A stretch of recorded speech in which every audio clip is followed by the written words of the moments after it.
morning, good afternoon, or good evening. Welcome to the Bronx Queens Bros podcast, better known as the BQB podcast. You guys know Big V's always here. He never misses an episode. Big D, after just being missed, I don't even know where he's been in different states, all over the place, up, down, left, right. He's back, and we got Jack B. How you guys doing? Well, I'm doing good. I'm a man who's been around, and I will continue to go around. And I gotta say, you took a shot at me last episode, saying how could I claim myself to be the favorite? But what I'll say is, last episode was missing something, and I think this episode has it back because I am here. But I'm doing good. Jack, how you doing? Dave, I'm doing great. Great to see you back. Great to have all three of us together talking some Mets and Yankees. Are the Mets back? We'll get into that later. The Yankees also look great. Can't wait to talk about them. But before that, we have a word from our sponsor. This episode is sponsored by one of the best kept secrets in northern New Jersey. Engineering and Design Concepts, a small company doing big things. They specialize in product development, manufacturing, and test equipment. If you or anyone you know need assistance in that field, they are the company you need to contact. The link to their website will be in the description below. Now, Jack, you asked me a very important question right there. Are the New York Mets back? Ladies and gentlemen, I certainly hope so, because they certainly look it right now. They're looking fantastic. They're on a 5-game winning streak. And if you guys didn't see me, at this field, I was there for Sunday Night Baseball. Under the bright lights, I was in the Hyundai Club. I got all-you-can-eat food. I was living the happiest dream of my life. Verlander dominating like he was for years on end. He looked fantastic. And the Mets swept the Cleveland Guardians. The Mets beat 2 out of 3 of the Tampa Bay Rays. Talk about timely hitting. And guess what, ladies and gentlemen? They had good pitching for all these games pretty much, besides Carlos Carrasco. But we can get into that one in a little bit. Let me quickly break down some of these games. I'm going to go off the top of my head. I don't even got my notes here. I know we got it. We're going to go to Tampa Bay series, Tuesday night. I was there. It was not a great night. We lost 8-5, but you can tell the Mets had some fight in them. They made it a game. They were losing like 8-0, and it was 8-5 at the end. It was entertaining. I almost caught Eduardo Escobar's home run. I shouted him out last episode. I'm going to keep shouting him out. Friend of the pod. Mets lose. Game 2. Down to your final out. On the show, Jack, if you recall, I said, Francisco Alvarez just tied it in the 9th. And I said, let's wrap this up because I want to go watch the end of the game. What happened? Pete Alonso, Big Meat Pete in the bottom of the 10th, down by 2, hits a 3-run absolute piss missile of a shot to win the game. Like an absolutely amazing game, fun, back and forth seesaw. The offense looking alive. Now what happens the next day? What's going to happen the next day? We don't know. But what's going to happen is we had, they went into the next game. They kind of just fell behind early again. What's going to happen? Pete Alonso hits another home run, and then they get some timely hitting. The infield single by Tommy Pham ends up letting them take the lead, and they were able to hold on to it. Timely hitting, good pitching, but win you ball games, and the Mets finally did it. And you're welcome, Yankee fans. Mets take 2 out of 3 from Tampa. So you're welcome, Jack and Dave. I know you. We were all rooting for the same result here, but I'm super thrilled that we were able to beat arguably the best team in baseball. I'm not saying for surefire, arguably. I'm going to jump quickly to the Cleveland series because this was a clean sweep. Get your brooms out. It was a clean sweep. Man, game 1 was an awesome game. I ended up leaving work early. Got to watch the whole game in my backyard, outside in the fire. Great vibes. Not until Carlos Carrasco allows a first-inning 3-run bomb. Carrasco looked really bad in the first, but I'll tell you this. His velocity was up. Changeup looked good. Sinker looked good. Did not have his slider. His slider's still not finding his way through that zone. It's got no bite. No one swinging for it. It's a little tough, but he did look good innings 2, 3, 4. And in the 5th, they had a lot of soft contact, and they ended up scoring another 2 runs.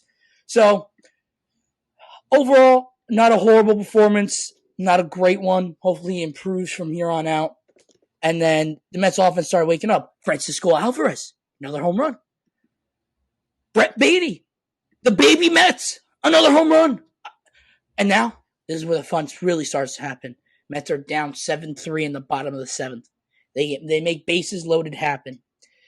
And who else but Big Meat Pete Alonso goes deep again and hits a grand slam to tie the game. And I was just ecstatic. The neighbors almost called the cops on me because I was screaming so loud in my backyard. Like, it was crazy. It was amazing. And then we lose the lead again in the 10th. And then in the 10th, bottom of the 10th, you get Mark Vientos with the ghost runner up. It's with one out. It's a single right up the middle. 10-9. And then Eduardo Escobar, friend of the show, pinch runs, steals his first base in like 3 years. Talk about a clutch steal. Clutch steal, because then on an 0-2 pitch from Emmanuel Clase A, Francisco Alvarez again gets a base hit through the hole. Escobar comes around to score. Tie game. Nimmo with an infield chopper runs on first and third, 2 outs. Francisco Lindor against the Cleveland Guardians wins it. Fantastic game. And then we had the doubleheader yesterday. The 2 Mets aces showed why they're getting paid a lot of money. Scherzer 6 shutout innings. Verlander 8 innings, 1-run ball. Timely hitting, great pitching. Mets sweep this series. Fan-freaking-tastic. Jack, what did you like about the series? V, you know what? Anytime you can go into a doubleheader and you can have 2 Hall of Fame guys pitch in the same game, you know something's going right for you. And, you know, that's just what happened, just with the doctor order for the Mets. Thank you for helping us out with Tampa. That was very nice of you guys, getting those nice wins. Thought what I saw the most, which was most impressive from the Mets, was that they came back. They showed a lot of fight.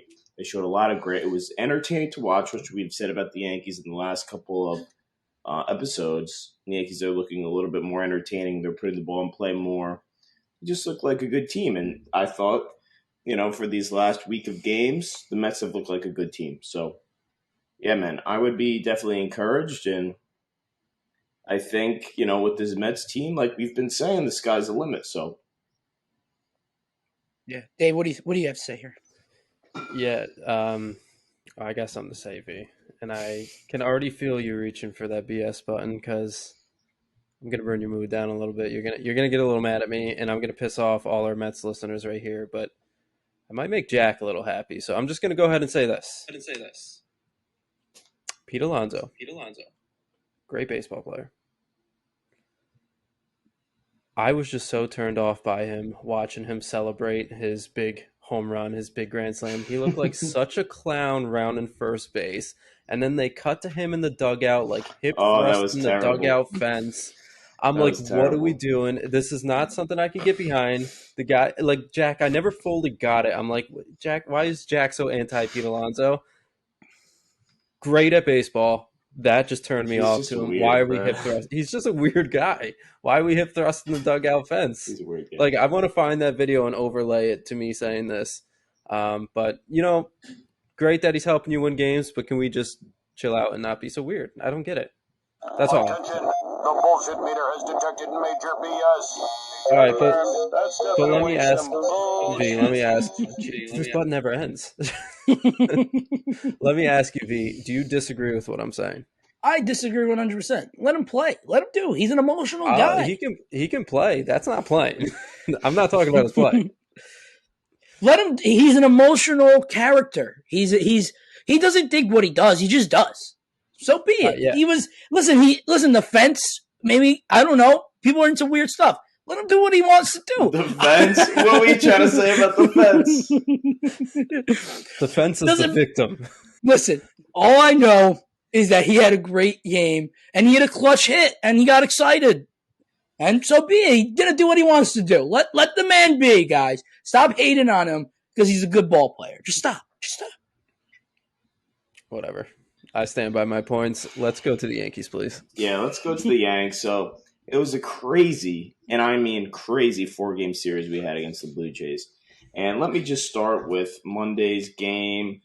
Yanks took it 5-7 on the back of 2 Aaron Judge home runs, one of them extremely clutch. One with the opener in this game, Jimmy Cordero. He shoved for, I believe, a couple innings. Johnny Brito came in, only 1 earned run. He looked really good. Michael King got the save. It was great. And then on Judge's second home run, there seemed to be some sort of, I don't know, rumor that almost started in the Blue Jays broadcast where they said Judge looked towards the Yankees dugout, and I don't know if they were asserting that he was cheating or trying to get some sort of signs. But what was pretty evident the next day was that the pitcher was tipping his pitches. He threw 6 straight sliders to Judge, and on the 6th straight slider, Judge put one 460 feet to dead center. Okay, so we'll put that to bed. Alek Manoah V and Dave, absolutely horrendous. 4 innings pitched, 5 earned runs, 7 walks, career high. Manoah not a great start to 2023. Tuesday, we got a Yankees 6-3 win. Domingo Germán started, looked absolutely outstanding, 3 perfect innings, and then what happened? The sticky monster got him. He was clearly using something, and it's kind of hard to feel bad for this guy because he was already checked thoroughly and probably should have gotten ejected out of a previous game. And I believe it was the same umpiring staff besides Phil Cuzzy. Everyone besides him was the same umpires for this game. So it's like, dude, I can't really feel bad for you. Like, it just seems like, I don't know. It was just a dumb move, it seemed, by Domingo. Hamilton injured his groin, so not great to see there. IKF, a home run in this one, a little bit crazy. Who would have thought that? Jays ended up tying it in the 5th, and then Aaron Judge, another clutch home run in the 8th inning. This guy's just a beast. He's turning back the clock to last year. He looks like the same animal. Wednesday was a 3-0 loss. Tough game. Walk-off home run, Danny Jansen. Just no offense in this one. Gary gave you 6 strong innings. No one runs. And then Thursday's game, we have a Yankees 4-2 win. Judge and Volpe, home runs each. And good adding from Nestor, which is good to see because Nestor's been shaky this year. And that was great, I thought, taking 3 out of 4 out of Toronto, in Toronto, facing their best pitchers. I thought that was great to see. And then I'm not even going to go too deep into Cincinnati series because they're not great, but we took care of Cincinnati pretty handily. Judge hit a home run. Rizzo hit a home run in the series. We looked like the better team. They're a bad team, and we took care of them. And yeah, Luis Severino looked really, really good. Looked really, really good. Was pumping 99, 98. Slider was looking pretty good, much better than spring training. So, yeah, I'm really encouraged as a Yankee fan. Dave, you see anything that I missed? No, if you weren't going to talk about Severino, I was definitely going to bring him up because just to have him hopefully, pitch to his full potential would just go so far for this team.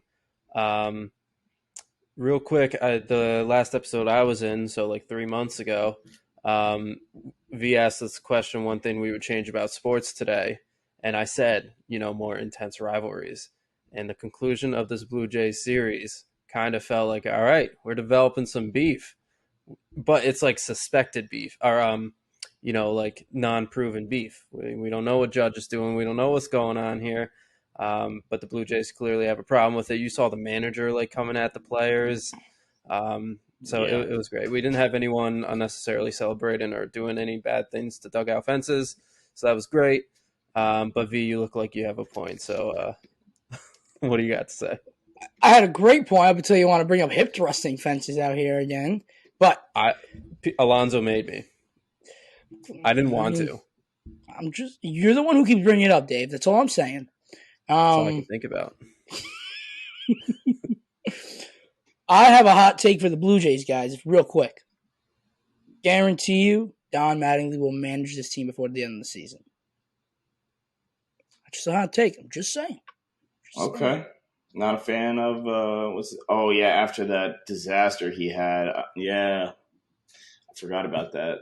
Where he did 2 mound visits in 1 inning, and then Manoah had to be taken out of the game. That's he's not a big league manager. I think they brought in Don Mattingly ready to take the spot, and I think they're right to do that. And you know what? So be it. I don't think Brian Schneider, right? That's his name.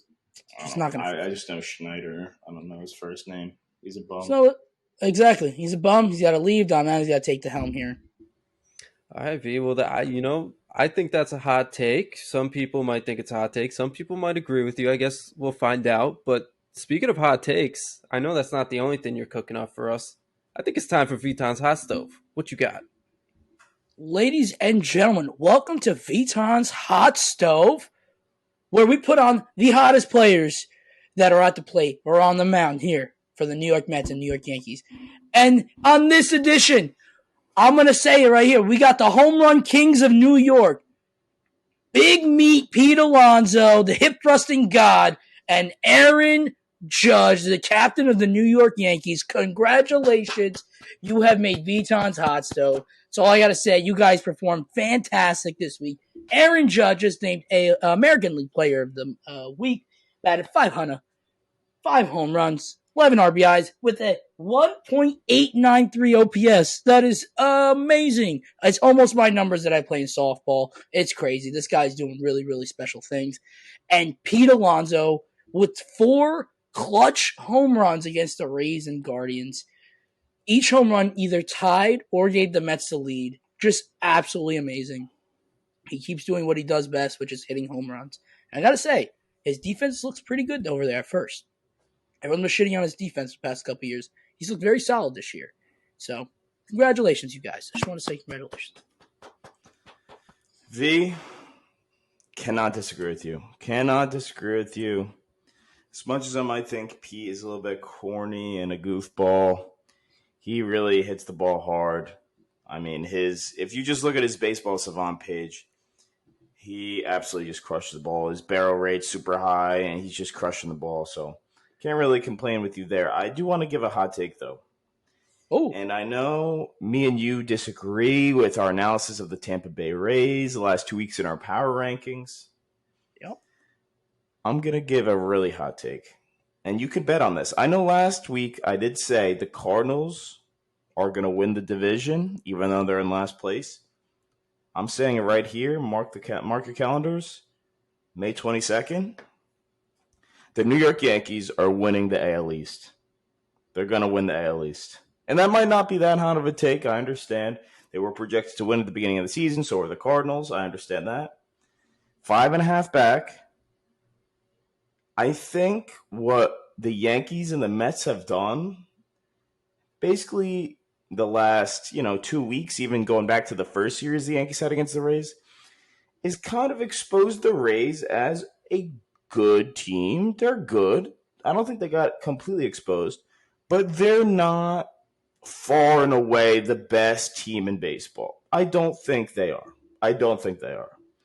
And I think it was a bit of an anomaly how all their hitters, I mean, we're talking guys like, Taylor Walls, who's been like a career 190 hitter, having a 1,000 OPS. Like, I think these numbers are going to come back down to earth. We're going to see a lot more things we saw last year in the second half. And I mean, there's still one big injury from being a team that lacks a lot of power. So we'll see going forward. But I really do think the Yankees can win this division. And if you want to bet on it, I think it's around plus 550. So could get some good value there. I am, V, to your credit, a little bit worried about the Yanks' upcoming series with the Baltimore Orioles because, man, can they mash. They really hit the ball. And their pitching, which I've been very critical of, has looked really good. Who called it early on that they were making the playoffs? You did, V. I'm saying I believed in this team. It's a young, exciting team, and they're a really good baseball team, and they're just making Big V look good. So, for me, I'm rooting for the Orioles. Listen, of course, deep down, I want to see a Yankees-Mets World Series. But let's go for a great series. I love good baseball games, and if it's going to be a slugfest between the Yankees and Orioles, I'm all for it.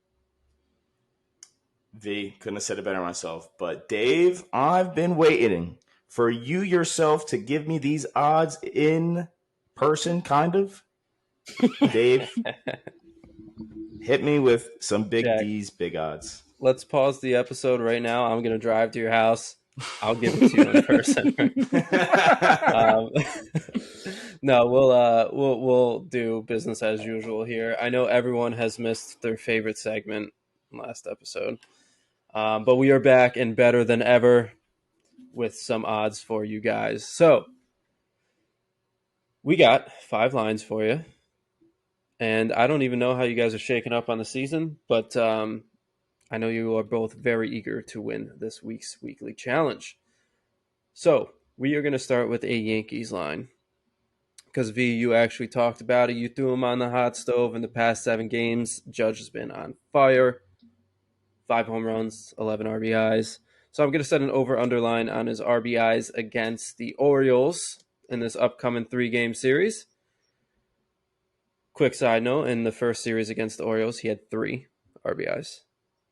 But he is on fire lately. So I'm going to set an over-under line at 4.5. V, why don't you lead us off? Yeah, no worries. I'll lead us off with a nice under. Just my expert analysis telling me to take the under. It's a 4-game series or 3-game series? I believe it's a 3-game, isn't it? It's a 3-game series. Yeah, I'll take the under. Okay, I'll take the over. Yes. Not really much to say on this one. Situational. Expert analysis all around. Good job, fellas. I could tell you did your homework. All right. Hey, Jack, can you guess who is leading the Mets in strikeouts? Can you just guess? Pete Alonso? You would be incorrect. It's Mr. Lindor himself. He's leading the Mets with 49 strikeouts. It's just over 1 per game. It's like 1.1 or something. So the Mets have a 3-game series coming up against the Cubbies. That's right. So I'm going to set an over-under line on Lindor K's 3.5. I'm going to take the over, and I'm going to ask V a question while I do this. V, what the hell happened to Francisco Lindor from the left side of the plate? I know he had a home run the game you were at, correct? Yes.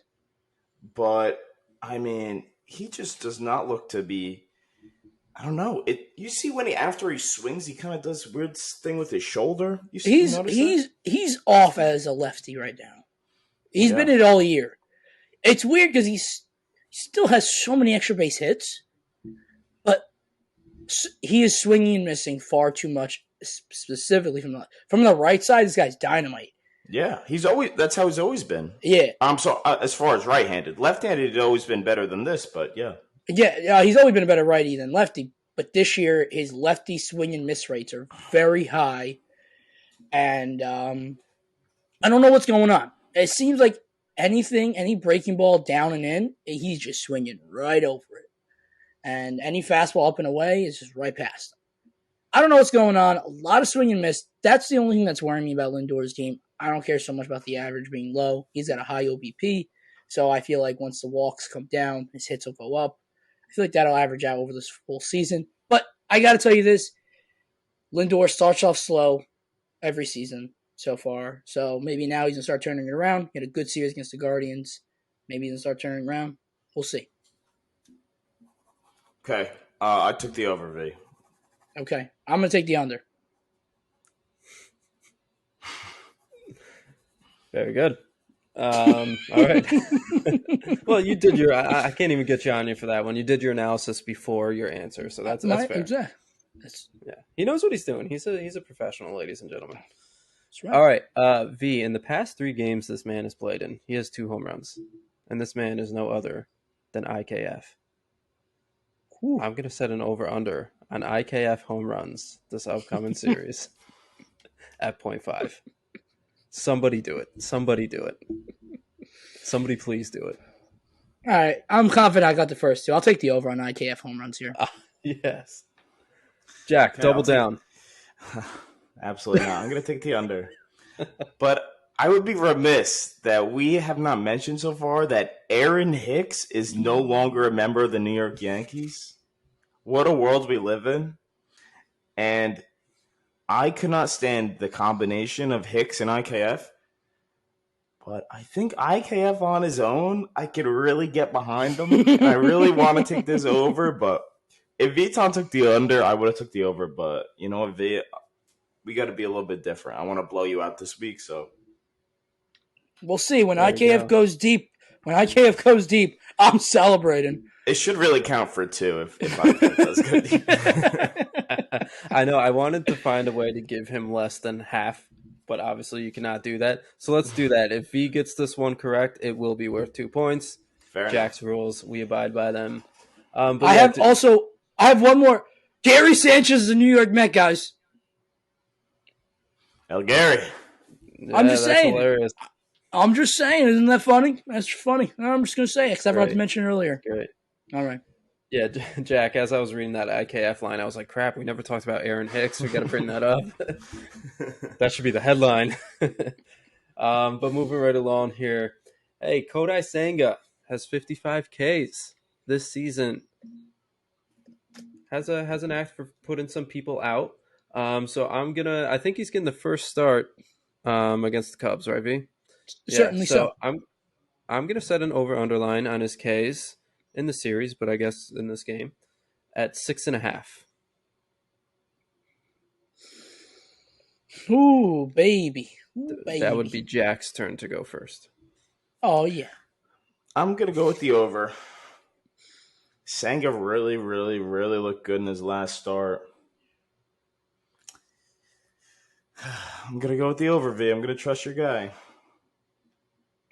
He won't disagree with you here. There's no way he's saying under. So, my expert analysis here is that the Cubs I want to take the over, but my gut is telling me to take the under. So I'm going to go with the under on this one. I think he ends up with 6. I think he ends up with 6 Ks. For what it is worth, the Cubs are 9th in terms of having the most strikeouts on the season with 420 on the season. So they are a strikeout-friendly team. So we'll see. We'll see. Did not expect you to go with the under there, B. You couldn't give me that piece of information. No, I withheld it. That's fucked up. I'm just saying. You wanted to listen to your gut. How am I going to feed, your brain when your gut's telling you one thing? Well, because if you feed me information, my gut will tell me something else. That's a good point. Whatever. That's how human anatomy works. All right. Last line. Hey, we haven't done one this simple in a while. Let's see if we can come together on this one. Mets and Yankees are both playing 3-game series, so that means combined they are going to have 6 total games. We're going to go with a Mets and Yankees combined wins over under 4.5. To me, this is easy over. Easy over for me. Both teams playing good. I know the Cubs are kind of sneaky good, and the Orioles are actually good. But I'm going to go with the over. I think all the Mets got to do... Oh, well, this is actually tougher than it's both 3 games. Damn. One of these teams has to sweep. The Yankees will sweep. The Mets will probably blow a lead because David Robertson has not looked so great as of late. Seems like we're missing... He's overused. Seems like we're missing someone out in the bullpen that used to pitch in the 9th inning. Anyway, I'm going to take the over. I miss my trumpets, I'll tell you that. When I was at the stadium twice this last week, no trumpets. It's so sad. It's so sad. But I'm going to take the under. I think the Mets and Yankees both will win this series. No one's sweeping, so that would be at 4. So I'll take the under. This might be the first time since the first episode where you guys did not agree on a single line. That means you're doing your job well, Dave. Yeah, shout out to you guys. I pinned you guys against each other, which is my favorite thing to do, and one of you is going to lose, so that's super exciting. Hey, real quick, we kind of briefly talked about it, but let's get into these upcoming series. What do you guys think? Let's go to the Mets Cubs first. We got a 3-game stint. V, what are your thoughts going into this series here? Well, the Mets got the Cubs here. Christopher Morel of the Cubs has been hitting like Barry Bonds out of nowhere for some whatever reason. He's good, V. He is good. He's good. Don't sleep. I ain't sleeping, but not many guys can hit 9 home runs in 11 games. So he tore it up last year when they called him up too. I don't know why they sent him down. And he destroyed AAA with like a 350 average. So very strange on the Cubs part. Cubs are always a little weird for me. But Mets, they got Senga, they got I know McGill's pitching, and I'm trying to think who's the third starter right now. I'm loading up here. And third star is Carrasco. We got Tyler. I think Tyler's going to have another great game. He pitched great against Tampa. I didn't even mention that. Marcus Stroman's pitching against the Mets on Wednesday. I would love to see them beat him up. Like, I don't know why. I really would love to see him just go 3 innings and allow 9 runs. For whatever reason, I just would love to see that. Guy rubbed me off badly when he left the Mets. So, but he left the Mets, Jack. You're giving me that face. He, like, shit-talked the Mets on his way out. So my problem was not with the sentiment. It was the way it rubbed you off. I've never heard someone use that phrase. He did it through a fence post too. It was really romantic. Lord have mercy. But yes, I do remember our good friend Marcus Stroman. He also ripped the Yankees on Twitter, said that they're basically bashed Cashman, that they don't want to win. I don't know. Yeah. So I just want to see them. Listen, Mets take 2 out of 3 out of the Cubs. I'll be a happy camper here. So hopefully they do that. Fair enough. I'm going to say, where are we going here? There we go. The Yanks, I need them to keep it going. Keep it going like your camera just was. Yeah. The camera has a mind of its own. That was something else. It just started going. I was like, what's going on? Jeez. Too many wires over here. Anyway, we got Garrett Cole starting game 1. Huge. Cole's got, I think, like 7 games going forward against really good teams. I think it's like Padres, Dodgers, Seattle. Yankees are playing some good teams coming up. I'll get to that in a bit. Then we got Nestor. I need Nestor to follow up that good start in Toronto with another good start at Yankee Stadium against the Orioles. Then Clark Schmidt, who's, kind of a crapshoot at this point, but he's shown a little bit of promise, and I don't know. Can't be too pessimistic about Clark just because of how good his stuff is. I'm just waiting for him to put it all together, and it seems like he's yet to do that. But I did want to mention, going forward, okay, so the Yankees got these 3 games against these team, the Orioles. Then we go and play the Padres at home. Padres have really been struggling. 3 games against them. Then we're going to go to Seattle, who always plays us tough for whatever reason. It's just always been the case for 3 games. Then start of June, Dodgers, White Sox obviously down. Boston's been playing pretty well for the first time of the year, which is crazy that the first time we played Boston is in June. I don't think that's ever happened. Then the Mets for 2, Boston again, Seattle again, Texas, and then it's followed by Oakland. So kind of a tougher month for the Yanks, I think. And I kind of just want them to carry this momentum from this nice 6 out of 7 they had in these last 2 series. Just go destroy the Orioles. Please, we're at home. I don't know. I'm thinking a sweep. I'm really thinking a sweep, V. Wow, that ballsy take there, my friend. But, Jack, Dave, the Mets and Yankees are playing soon. I mean, the bros got to go out there, right? We got to play in something. I mean, how criminal is it that, what do they play on a Tuesday and a Wednesday? What is that? I mean, Rob Manfred, we couldn't have done a Friday and a Saturday or a Saturday and a Sunday? Why are we only playing 4 times when there's, everyone gets to play each other now? Can we play a 3-game series? Bizarre. Every game is sold out. Talk about people. Put them on national television. I don't give a crap. Put them all on national television. Yeah. I don't get that. I did not get that, but we got to go probably on the Tuesday night game. I think I'm going to be free. Yeah, I'll be down for that. We definitely got to figure something out here. Yeah, Mets got a tough schedule coming up in June. We've already mentioned that earlier in a couple episodes earlier. And guys, if you don't mind, I have a quick question for you guys. I'm going to ask you for both teams. Right now, your answer might change in 2-3 weeks, depending injuries or whatnot. If you had to pick one player you want the Yankees and Mets to trade for at the trade deadline, who would you pick? I got an answer for you right away. I saw it on Twitter, and with how bad the Guardians have been, I could see it. Shane Bieber, because I think he's going to be a free agent.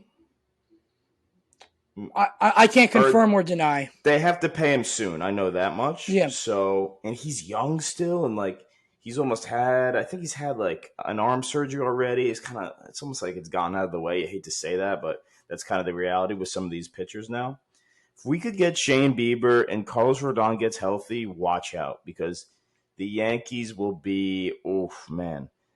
And if Sevy can be like his, what he was at parts of last year, I think that would go really well. We still need an outfielder, so I'm not exactly sure who would be available as far as outfielders, especially left fielders. Like I would have never thought Harrison Bader would have been available last year, right? It kind of made no sense that the Cardinals would be willing to part ways with Bader, and the Yankees even being willing to part ways with Montgomery. So that trade just kind of came out of nowhere. But I think Bieber would be awesome for the Yankees. Awesome. Okay. You got one for the Mets offhand, or should we stick to Yankees right away? Let me yeah, come back to me and let me think of one. Dave, you hit the Yankees up, and I got a guy for the Yankees, I think, as well. Yeah, I was honestly just going to say Jack stole my answer. I saw a picture on Twitter that had Shane Bieber in like our rotation. It just looks so good. So that was definitely my answer. But yeah, but my first thought too was outfielder because I believe in our pitching staff as is. Obviously, Bieber would be great, but I think the bigger hole and the more immediate need is a left fielder. So I don't know who quite that would be. But Jack's right. I mean, we've made Andrew Benintendi too. We got him. It didn't really work out, but Harrison Bader. So the Yankees are always looking, and we'll see who they can find. But I don't have an answer off the top of my head. V, before you go really quick, I think it's important to note Michael Kay reported on his show that Dominguez would possibly be in play to come up towards the end of the season. Possibly be in play to come up. And he's been tearing it up. I don't know if you've seen in Double-A. He's been absolutely tearing it up. So that would be super interesting. Maybe if he gets called up and he's doing well, if they just roll with him in the outfield. Because I know he's not a natural center fielder. That's like the knock on him. He is, I don't know. He's just not great in center. So if he could play left, that would be great. I don't know. V, you got an outfielder for us? Or I do. I have somebody. I have somebody who I think a lot of people can worry about this being Joey Gallo 2.0. The guy's off to a good start for the Cubs. I don't think the Cubs are going to be in contention. Belly? Cody Bellinger. I would 100%. I would 100% be down for Bellinger. And I think he could do it. I think he could. He could do it. I don't think the Cubs are going to be in contention. He did it in L.A. He did it in L.A. He's having a great start to this year. Talk about the short portion right, that big lefty power bat. He's a great glove. To put him, Bader, and Judge in the outfield. Oh, and a lefty. Oh, that would be perfect. I'm just saying, that one just kind of hit me. I had a starting pitcher for the Yankees. I was thinking Lucas Giolito of the White Sox. I like Bieber better. No, you know what? I understand why you wouldn't. I think he's a working. White Sox don't know what they're doing with their people. True. I think him and Matt Blake would be good together. I really think the White Sox don't know how to do anything right, and they're an embarrassment in an organization. And I think if you get Lucas Giolito out of there, you can get him for a cheap price because his numbers aren't amazing. And I really think you could turn him into a very good pitcher. Yeah, I wouldn't mind that as like an off-season move, But when it's like in the deadline, I feel like you want more of a sure thing. But I like that take by you. Bellinger's my answer for the Yankees, though. 100%. That would be super nice. And I'd be unless the Cubs go on some nice run here. They're 20-26. Bellinger's still playing well, and he's a great glove, and he's done it in the playoffs. He's won a World Series. I really think he's going to get traded, and I could see it going to the Yankees. I could see it. So that would be outstanding. I have an answer for the Mets. So would you like me to start this one? Sure. Okay. For the Mets, you guys mentioned the guy with the trumpets isn't here, and I'm sticking to the White Sox. Go get Liam Hendricks of the Chicago White Sox. Put him in the ninth. You got Ottavino and Robertson to set him up. That is dynamite for that back end of the bullpen. Now, if you got Scherzer, Verlander, Senga, and you got the top 3 guys in your bullpen doing what they got to do, you're looking pretty good come the playoffs. I would love to see Liam Hendricks. I know I can go for a power bat as well, Shohei Ohtani, but let's stay realistic. Let's stay very realistic. Unless I don't know if Ohtani's going to be available. If he is, please, for the love of God, go get him. But Liam Hendricks is my answer. Now, for me, V, I was thinking closer too, but I was thinking David Bednar or Aroldis Chapman, which would be super interesting. Wow, Chapman. Just because of how well he's pitched this year. But when you think of some of the teams that, some of the trade pieces, a name that comes to mind also on the Royals, Salvador Perez. He would be super interesting. Not to catch, and I think his catching days are, he only catches a couple times a week. They're behind him. As a DH, I think that would be kind of interesting. I know, some of the young guys have provided a little bit of spark, but I think down the stretch, you're going to want another big bat in that order. The only thing I'd say to that is they just named Perez the captain of the team to start the season. Yeah, I know. I'd be very shocked. He almost doesn't match their timeline, right? It just doesn't really make sense. I don't know. But that is a good point. Do you know what other power hitters would be available? I wonder if, I don't know, maybe the Padres would be willing to part ways with Nelson Cruz or Matt Carpenter, one or the other. Yeah, so usually what I think, even the Pirates with McCutchen, he's on a 1-year deal, and if the Pirates do tail off, I can see him getting shipped out again. You go to the it's tough to think of teams off the top of your head who's having a good start to the season. Know who's absolutely tearing it up? Jorge Soler. Maybe not for the Mets, because I know that would be, I don't know, they probably would rather not trade in division, but for another team, I think Soler was 13 home runs already, and he had 12 last season, which is crazy, and he played. And he had a 50 home run season with the Royals a couple years ago. So that's a good name. It's still a little early, but I wanted to just see what you guys would think. I think Bellinger to the Yankees makes so much sense, and I really think, and I think Liam Hendricks to the Mets would make a lot of sense. Maybe I think I'm gonna ask you guys this question in about a month, and then it'll be about a month before the deadline, so maybe we'll have a better guess of what's happening here. I could see the Mets getting another DH. I think Vogelback is soon to be done. I really do, but I also think that they could stay within for that position. So I honestly believe that Francisco Alvarez has taken the reins as the starting catcher for this team. And I think once Omar Narvaez comes back, I could see them dropping Vogelback, carrying 3 catchers, whether that's Sanchez, Alvarez, and Narvaez, or if it's Alvarez, Nido, and Narvaez can become your DH, or Alvarez can DH and they can kind of platoon it, and then Nito's just your backup catcher. And you could almost platoon the 2 catchers, between, you could, Narvaez is a lefty swinger, you could put him against righties, he's a good power bat. He was swinging pretty well before he went down with the injury. So that's kind of what I predict that is happening right now. A lot of things can happen until then.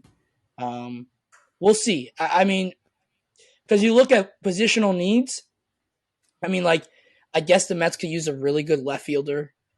Canna hasn't been doing what he's supposed to do. But, even if you move McNeil out to left, you can get a really good second baseman. But I don't see. I think the Mets have enough there. The only thing I can see is if Shohei Ohtani literally becomes available and you literally throw him at DH is the only trade piece I can see offensively made. That's a big piece. I really don't see unless an injury happens, which is why I also think it's early. Because if an injury happens come July, that changes the whole story. But if you trade for Ohtani, that's Alvarez, Beatty, Vientos. They're all gone. I disagree to an extent. I think you lose. Probably Mets have some 2 top guys in the farm system. Both are gone. Starting pitchers. I think you can keep Alvarez and Beatty. I think Vientos is for sure gone. I don't know, dude. He's a rental at that point. I know, but what if What if it's like, I don't know, this happens a lot in the NBA when you're trading a Probably star. Mauricio's gone. I would say him. Yeah, my point is that what if there's almost an extension agreed upon before the trade? Like the Angels basically say, you can agree to a deal with the Mets so we can get more in return, which happens a lot in other sports. We haven't really seen it in baseball just because we haven't really seen these huge stars get traded midseason that much in baseball, you know. But that does happen in other sports a lot where they're like, you can work out a contract extension just so we can get more in return, and it kind of works out for all the parties because then it's not a rental. They get more, but you'd be happy as a Mets fan. I'm sure Mets fans would be happy because getting Shohei Ohtani. I would give up a little more to get a guaranteed contract extension. Right. So, I honestly think a deal. I mean, probably McGill's got to go in that deal as well.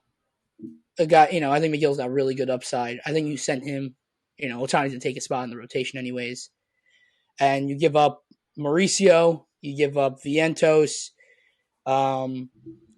Probably the Mets' best catcher in the farm system now. Why can't I remember his name off the top of my head? Hold on, it's bothering me. Hold on, 2 seconds.